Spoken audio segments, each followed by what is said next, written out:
How to create variables in Python.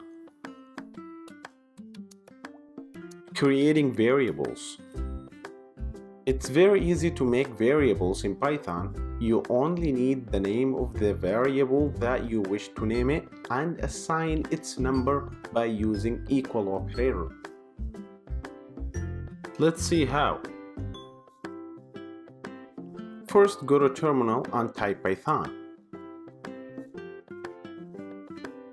Then create any variable name that you want and assign it with any number you like using equal operator. Then type another variable name and assign it with any number. Then use any basic mathematical operators for your variables.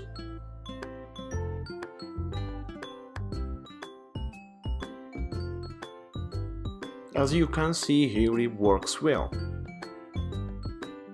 We also can name the variables whatever we want. Even long names would work.